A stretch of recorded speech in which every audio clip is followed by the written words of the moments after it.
افتح باب اليسار سيدنا ومولانا محمد المختار وآله الأطهار وأصحاب الأخيار عدد نعم الله وإفضاله. أما بعد، إلى حضرة النبي المصطفى محمد صلى الله عليه وسلم جميع إخواني من الأنبياء والمرسلين والصحابة والتابعين والتابعين والأولياء والشهداء والصالحين وجميع مشايخ الدين خصوصا سيد محمد بن عبد الملك الحسني وسيد أحمد بن سيد محمد بن عبد الملك الحسني والسيد محمد علي الصبوني وسائر الإمامين الجليلين الإمام جلال الدين المحلي وجلال الدين السيوطي أمدنا الله بمددهم وأفاض علينا من بركاتهم وأنوارهم وعلومهم في الدين والدنيا والآخرة بسر الفاتحة. أعوذ بالله من الشيطان الرجيم. بسم الله الرحمن الرحيم. الحمد لله رب العالمين الرحمن الرحيم مالك يوم الدين إياك نعبد وإياك نستعين اهدنا الصراط المستقيم صراط الذين أنعمت عليهم غير المغضوب عليهم ولا الضالين آمين. Yang maha dirahmati Allah Subhanahu wa taala, kaum muslimin dan muslimat di mana saja berada yang dirahmati Allah. Kajian tafsir Jalalain kita sampai di juz 8 surah Al-A'raf ayat 31. A'udzu billahi minasy syaithanir rajim. Bismillahirrahmanirrahim. Ya bani Adam khudhu zinatakum inda kulli masjidin wa kulu washrabu wa la tusrifu innahu la yuhibbul musrifin. Ya bani Adam, wahai anak Adam, khudhu zinatakum, ambillah atau pakailah perhiasan kalian, yaitu ma yasturu auratakum, yaitu sesuatu yang menutupi aurat kalian, maksudnya pakaian. Wahai anak Adam, pakailah pakaian kalian inda kulli masjidin, ay inda sholati wa tawaf, yaitu setiap kalian sholat dan tawaf. Indah kulli masjid berarti di setiap nak ke masjid, nak sholat, buat tawaf dan tawaf waktu itu di Masjidil Haram. Wa kulu washrabu, dan makanlah dan minumlah masikum, dan apa yang kalian inginkan, wala tusrifu, tapi jangan berlebih-lebihan. Innahu la yuhibbul musrifin, sesungguhnya Allah Subhanahu wa taala tidak menyukai orang yang berlebih-lebihan. Jadi wahai anak Adam, pakailah perhiasan kalian, maksud pakaian kalian ketika sholat dan tawaf. Kenapa ada ayat begini? Karena orang jahiliyah dulu kalau tawaf telanjang. Telanjang itu jelek. Orang biar bagus, orang kalau biar bagus apa pakai perhiasan. Makanya pakaian itu disebut dengan perhiasan. Kemudian wakulu washrabu, makan. Minumlah apa yang kalian mau, tapi jangan berlebihan. Terlalu banyak makan, ya tak bagus. Buang-buang makanan tak bagus. Itu namanya israf. Innahu la yuhibbul musrifin, sesungguhnya Allah tidak menyukai orang-orang yang berlebihan. Makan mesti disisakan. Ambil satu piring lauk, nasi, apa, mesti tak dihabiskan. Kalau dibersihkan piringnya malu, jadi mesti disisakan sikit, dah taruh di pojok pinggang. Minum, minum Minum buka, minum bismillahirrahmanirrahim. Nanti disisakan segini, tinggal dah buang. Itu namanya israf, mubazir. Innal mubazirina kanu ikhwanas syayatin. Sesungguhnya orang-orang yang mubazir itu bukan temannya setan, bukan ikhwan, saudara. Kalau teman kan teman, dengan saudara mana dekat saudara. Ya, orang-orang yang mubazir itu saudaranya setan. Itu saudara pula. Jadi israf termasuk terlalu kenyang, ya, terlalu mewah-mewah, apalagi sampai ruang-ruang. Itu termasuk satu israf, dua kufur nikmat, tidak syukur nikmat. Sudah dikasih rezeki tapi tidak digunakan dengan semestinya. Qul man harrama zinatallahi allati akhraja li'ibadihi wat thayyibati minar rizq. Qul hiya lilladzina amanu fil hayatid dunya khalisatan yawmal qiyamah. Kadzalika nufassilul ayati liqaumin ya'lamun.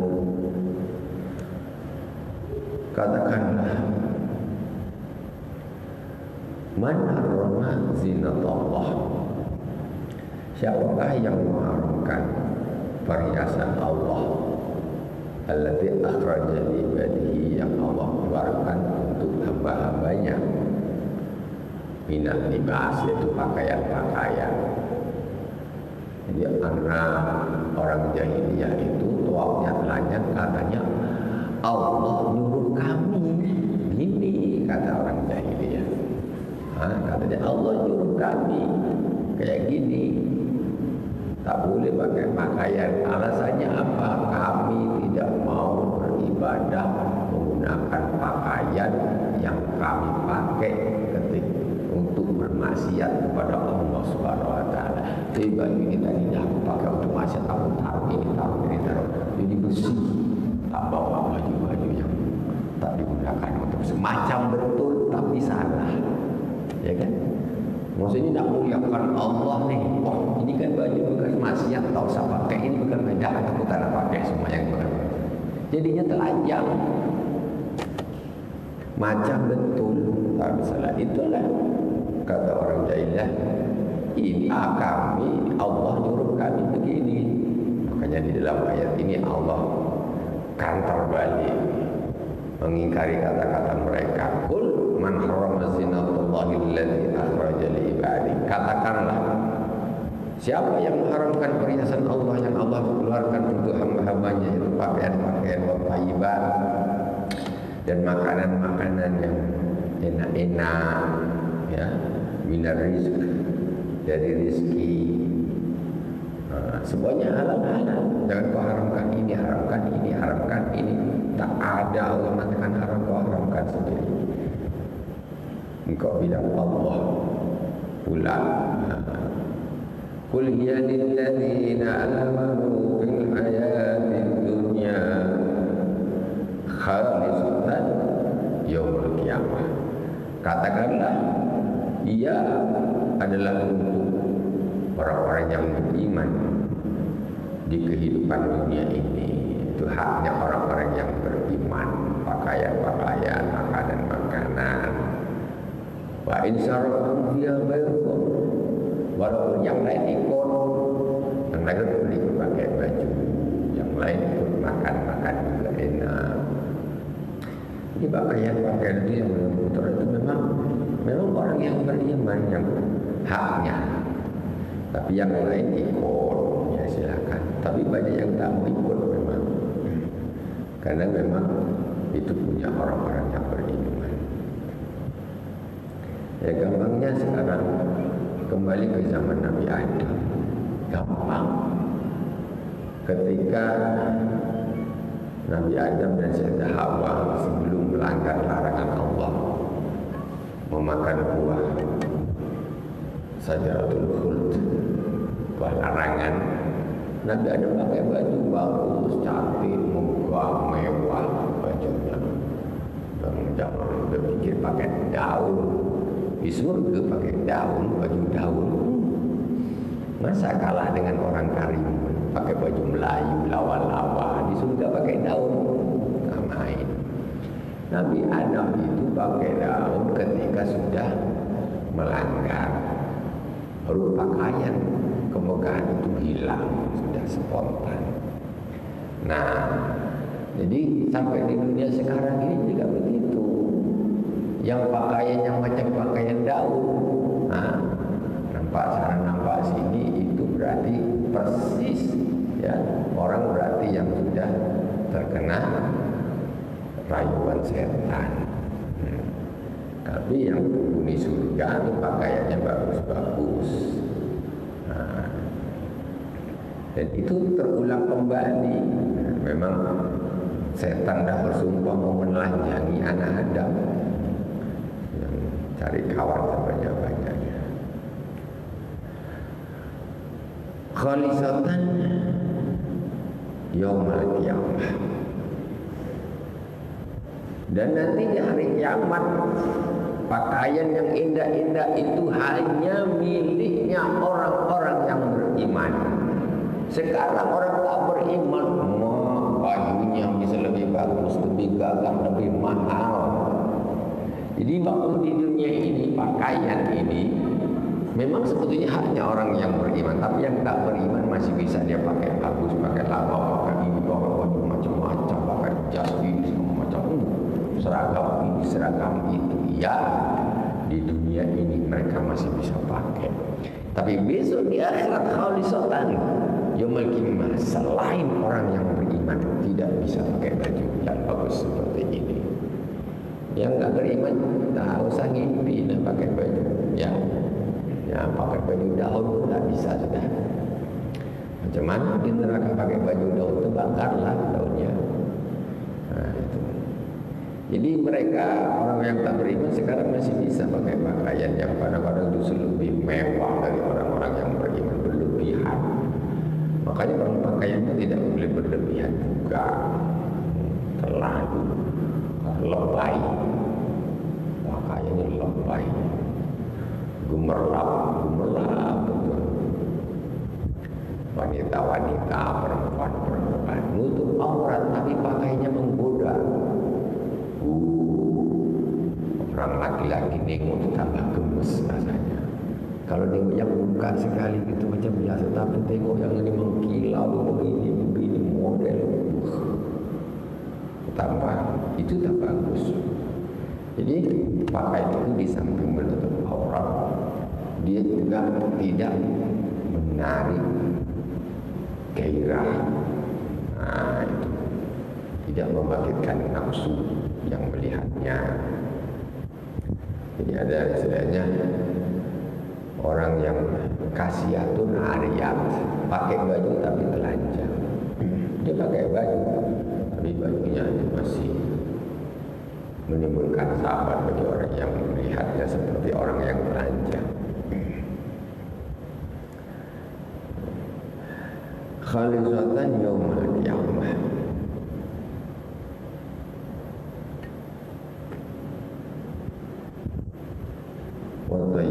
Khalisatan yaumul qiyamah, kadzalika nufassilul ayati liqaumin ya'lamun. Begitulah kami terangkan, kami perinci ayat-ayat bagi orang yang mengetahui atau yatadabbur, bagi orang yang bertadabbur, yang berpikir. Fa innahum al-muntafi'una biha, itu mereka yang mengambil kemanfaatan dari pakaian-pakaian dan makanan-makanan tersebut. Qul innama harrama rabbiyal fawahisha ma dhahara minha wa ma batana wal ithma wal baghya bighairil haqqi wa an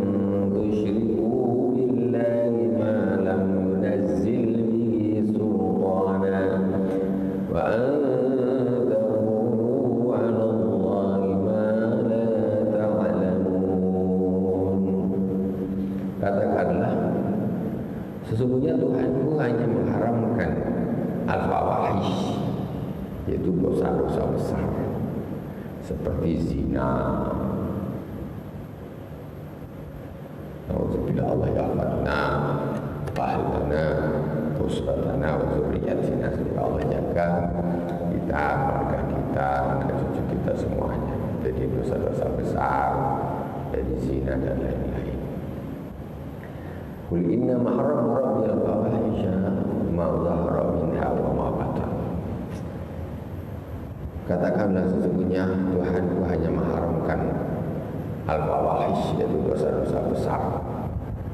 Maka seperti zina, ma dhahara minha wa ma batan, yang zahir, yang nampak dan yang tak nampak. Jahraha wa sirraha, sama saja umpamanya mabuk atau zina itu dilakukan terang-terangan atau sembunyi-sembunyi. Mabuk itu dilakukan terang-terangan atau sembunyi-sembunyi. Ini hubungannya dengan pakaian, dengan makanan, dengan minuman.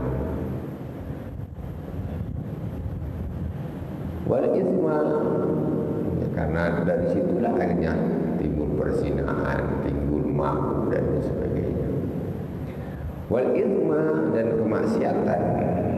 Wal baghya, dan sewenang-wenang, ya berlaku zalim ala nas, kepada manusia bighairil haq, tanpa ada kebenaran.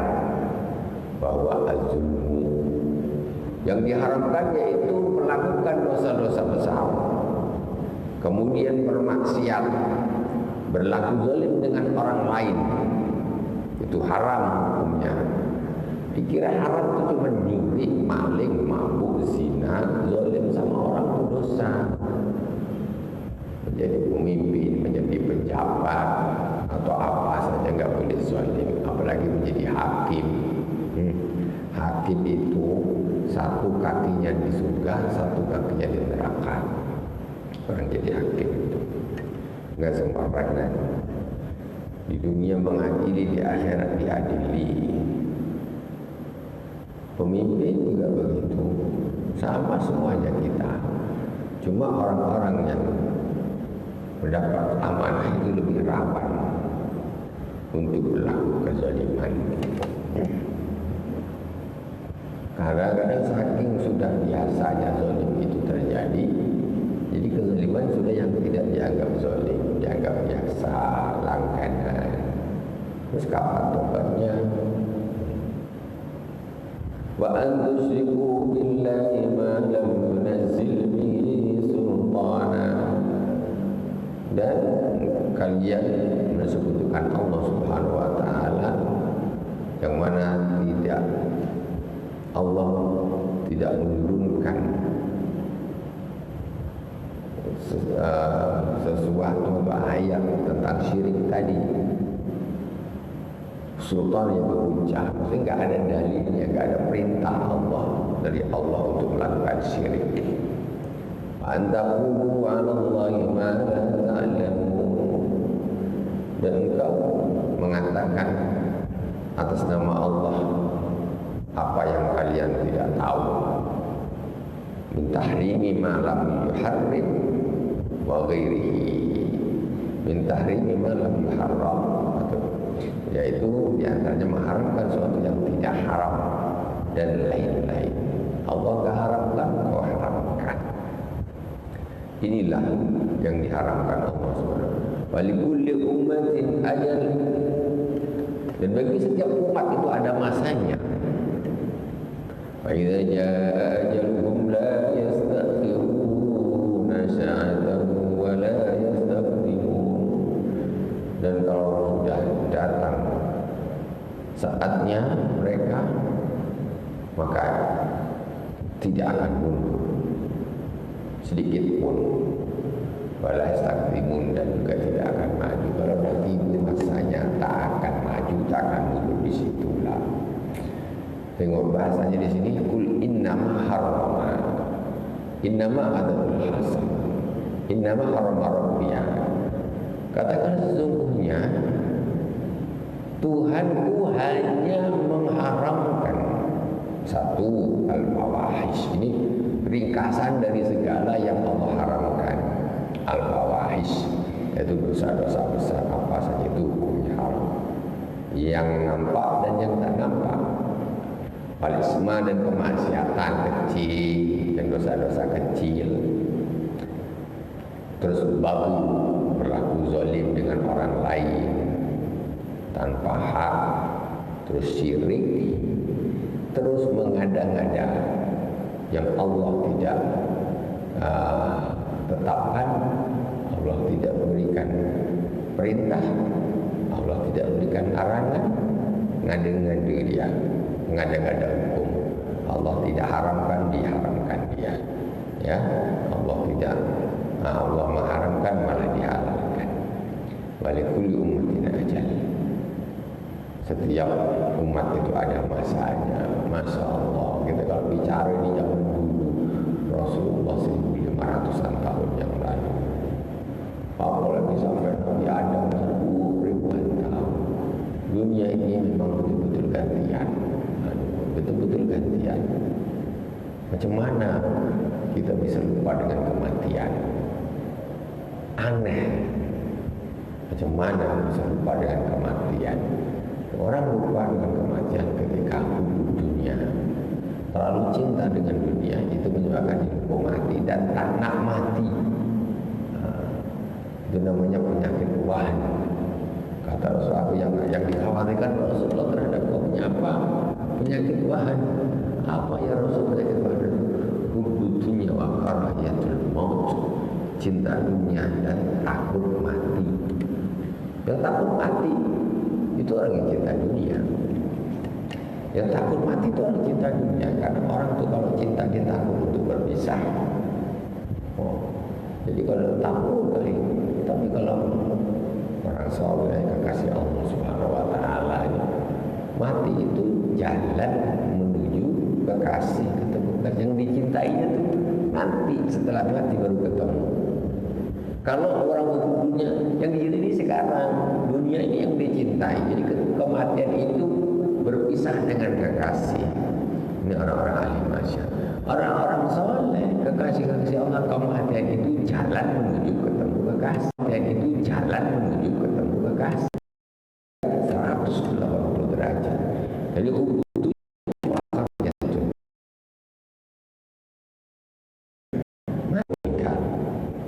zaman orang tua kita, orang tua udah meninggal semua. Terus siapa lagi? Anak dilompat itu cucu. Nah, yang kita ini pas-pas, anak cucu gitu pas, tak mati. Ada setan yang luar biasa, membuat kita tuh lupa akan kematian luar biasa. Orang pada lupa mati gila dunia, tak mau tahu. Dah tua masih, ambisinya, dunianya luar biasa. Orang boleh takut mati dengan satu alasan, belum merasa cukup ibadahnya, belum siap untuk berjumpa dengan Allah.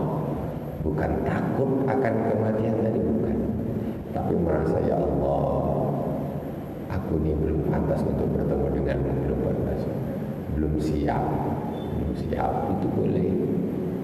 Tetapi kalau memang takut karena aduh nanti kalau mati ini ibu macam mana, anakku macam mana, tanahku macam mana, rumahku macam mana, bisnisku ini baru nak tanda tangan MOU, pikiran dulu mati takut.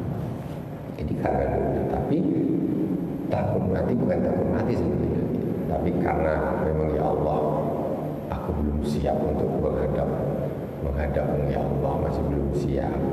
Kepengen ketemu sama Allah itu dalam posisi terbaik, dalam kondisi sangat baik, baru siap bertemu dengan Allah Subhanahu Wa Taala. Jadi mati itu bukan satu yang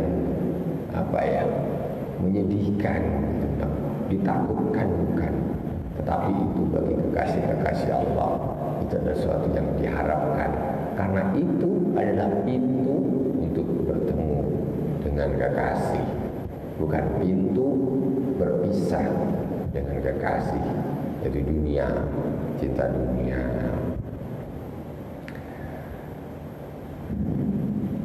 Innama harrama rabbil fawahish. Fa idza ja'a ajaluhum la yastakhiruna sa'atan wa la yastaqdimun. Kita bercerita tentang Nabi Musa dan Fir'aun kaumnya, cerita tentang Raja Namrud, Nabi Ismail, Nabi Daud, Nabi Isa, Nabi Muhammad. Dah lewat semuanya. Di giliran sekarang kita jadi penghuni dunia, di giliran. Tapi walikulli ummatin ajal. Setiap umat itu ada masanya. Sekarang masa kita nih, masa kita. Tapi setiap hari berkurang, 1, 2, 3, 4, 5. Sebelum kurban nanti tak ada kurang lagi. Dah kurban dulu ya. Ya. Sebelum lembunya mati dulu. Nah, itu ada masanya semua. Mau tak mau orang pasti mati. Dah itu ya. Takut tak takut pasti mati. Terus kalau begitu takut apa gunanya? Enggak ada gunanya. Ya, takut itu hanya untuk mempersiapkan, merasa belum siap untuk bertemu dengan Allah Subhanahu wa taala. Bukan sayang sama dunianya, cinta sama dunia. Dia mau dicintai, tak dicintai. Dicintai belum tentu dapat. Nah, cintai setengah mati pun pasti berpisah. Ya bani Adam imma ya'tiyannakum rusulun minkum yaqussuna 'alaikum ayati faman ittaqa wa aslaha fala khawfun 'alaihim wa la hum yahzanun walladzina kadzabu bi ayatina wastakbaru 'anha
Ya bani Adam, wahai anak cucu Adam, imma ya'tiyannakum rusulun minkum.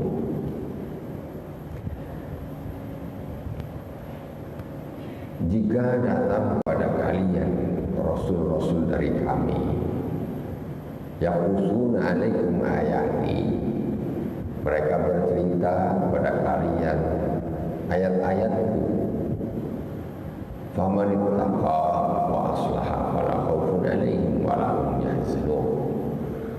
Barang siapa yang takut atau bertakwa atau takut asyirka, takut dari kesyirikan, wa aslaha amalahu, wa aslaha yaitu memperbaiki amalnya.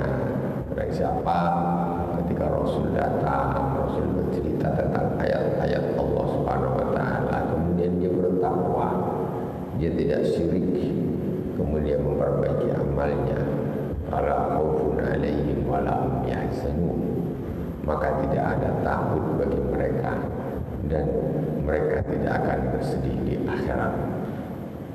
Orang kalau betul-betul sudah istiqomah bertakwa, ya beriman, bertakwa, beramal saleh, itu fala khaufun 'alaihim. Orang itu tak punya rasa takut. Dia itu tak takut sama Allah saja. Di dunia tak ada takut. sudah fokusnya ke Allah, takut sama ini, takut takut, semuanya itu hamba Allah, semuanya itu makhluk Allah. Di dunia dia tidak punya rasa takut, takutnya cuma sama Allah. Walahum yahzanun, nanti di akhirat dia tidak akan sedih. Kan enak, bahagia itu. Sekarang orang banyak yang hidup ini dihantui oleh ketakutan, takut ini, takut ini, takut ini, takut. Tak usah takut, engkau istiqomah, sudah taat, iman, takwa, sudah tak usah takut. Allah bersama kita, tak usah takut. Maka ketika Rasulullah dengan Sayyidina Abu Bakar Siddiq di Batur ketika hijrah, orang-orang kafir sudah di mulut gua. Jadi apa kata Rasulullah? Karena waktu itu Sayyidina Abu Bakar macam ketakutan. Apa kata Rasulullah? La takhaf, innallaha ma'ana. Kamu tak usah takut, sesungguhnya Allah bersama kita. Ini ngapain takut sama orang-orang musyrik? Dia makhluk Allah semua. Allah sekarang bersama kita. Makanya orang takwa, orang istiqomah, beramal soleh, itu berarti dia sama Allah. Nah, Allah ini sudah tidak ada lagi yang lebih tinggi dari Allah. Semua itu makhluk Allah.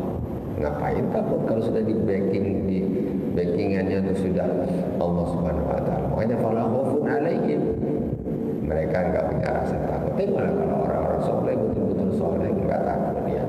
Takut ini, takut ini, takut ini. Takut kehilangan ini, takut ini itu. Walahum yahzanun, di akhirat mereka tidak akan bersedih, mesti dia bahagia. Enggak ada siksa di situ, tidak ada neraka baginya, surga baginya. Walladzina kadzabu bi ayatina wastakbaru anha, dan orang-orang yang mendustakan ayat-ayat kami, kemudian mereka takabur, mereka sombong terhadap ayat-ayat tadi. Falam yu'minu minha, ayat fala yu'minu biha, falam yu'minu biha, itu tidak beriman kepada ayat-ayat tersebut. Ulaika ashabun nar, mereka itu adalah penghuni neraka. Hum fiha khalidun, dan mereka kekal di dalamnya. Masya Allah, di neraka kekal itu kayak apa untuk kita rasanya?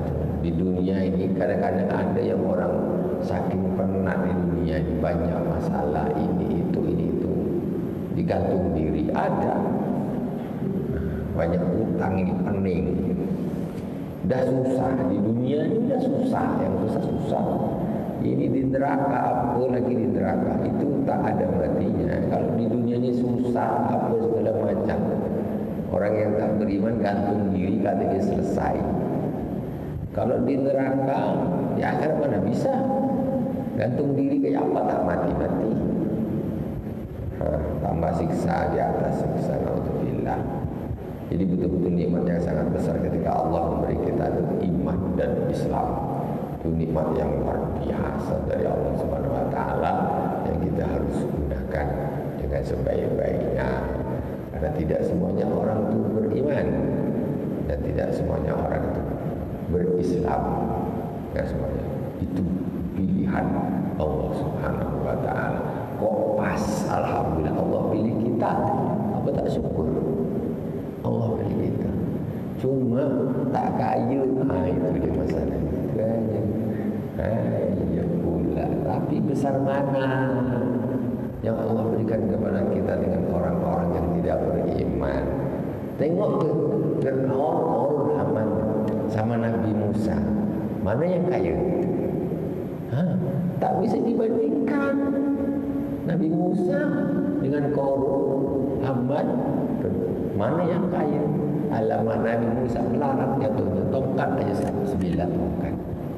Tapi kita kalau kita bilang mana, kau pilih mana? Fir'aun, Qarun, apa pilih Nabi Musa? Pilih mana? Pilih yang melarat kan? Pengikutnya sikit, dikejar-kejar tentara. Iya, ya emang resikonya udah begitu sudah. Kayak apa? Karena orang-orang yang beriman itu dia tidak hubud dunia, dia tidak cinta dunia. Bukan hubud dunia itu bukan pembahasan tasawuf baru, itu bukan. Mulai zaman para anbiya. Rasulullah tidak hukum dunia, Rasulullah hukum dunia. Nah, dua guru di Makkah itu jadikan emas semua dia. Apa lagi? Nah, tapi dia Rasulullah tidak hukum dunia. Untuk apa? Habis itu tinggal mati, kan? Nah, ini seperti itu. Jadi kalau kita mikir nikmat Allah yang Allah berikan kepada Fir'aun, kepada Qarun dan Haman, dengan nikmat Allah yang Allah berikan kepada Nabi Musa, mana lebih besar? Mana lebih besar? Nikmat ya. Nikmat itu bukan duit saya. Nikmat iman, Islam, sehat, itu semua nikmat. Jadi nikmat yang Allah berikan kepada Fir'aun, Musa dengan nikmat yang Allah berikan kepada Nabi Musa, itu mana yang lebih besar? Yang diberikan kepada Nabi Musa. Kalau ditimbang nggak ada apa-apanya. Tapi kita sekarang sudah dikasih iman, dikasih Islam, alhamdulillah, taat. Nengok dia, orang banyaknya, duitnya, rumahnya, moga. Itu macam pengikut Nabi Musa yang silau dengan Qarun. Itu Qarun, bajunya bagusnya, pakaian darah. Itu ya persis. Padahal nikmat yang Allah berikan kepadanya, kepada kita itu jauh lebih besar daripada yang diberikan kepada orang kaya yang tidak beriman, yang tidak taat kepada Allah. Enggak ada syukurnya. Itu masalahnya. Nah, jadi kita ini bisanya hanya melihat, tapi merasakan sendiri masih hatinya masih separuh-separuh. Jadi nak jadi macam Nabi Musa, tapi banyak duit. Itu dia. Nak dia macam gitu ya kan? Enak betul. Nabi aja tak dapat macam itu. Yang dapat tu Nabi Sulaiman. Udah Nabi kaya raja. Beda. Jika macam Nabi Sulaiman juga. Memang. Itulah. Jadi Rasulullah bukan tak bisa kaya. Bisa Rasulullah tak mau saya. Ya Allah, jadikan hidupkanlah aku miskin dan kuburkanlah aku bersama orang-orang miskin, kata Rasulullah. Gitu. Kenapa di dunia ini sementara? Jadi di dunia ini kalau itulah tadi setan itu memang payah di dunia ini. Kalau orang kaya sangat tiap hari kerjanya ngitung duit terus, itu tak pernah. Itu duit kita pikir tak pernah. Selisih aja 10.000 macam mana ulang balik? Selisih 1 ulang balik. Ada orang hutang tak bayar-bayar, pening lagi. Duit aja dipikir, pening. Ternyata orang banyak duit itu susah juga. Jangan dipikir kalian itu orang banyak duit tak susah. Susah orang punya duit. Ini namanya orang. Astagfirullahaladzim. Jadi kita harus bersyukur kepada Allah Subhanahu Wa Taala. Ya, ibaratnya Nabi Musa itu gak silau sama Fir'aun. Dia tidak silau dengan jabatannya Fir'aun, gak silau sama hartanya Qarun, sama jabatannya Haman. Karena yang Nabi Musa miliki itu jauh lebih besar daripada yang dimiliki oleh 3 orang tersebut. Sama kayak kita, tak usah ngiri. Itu namanya meremehkan iman Islam. Kita yang Allah berikan, mengecikan nikmat Islam.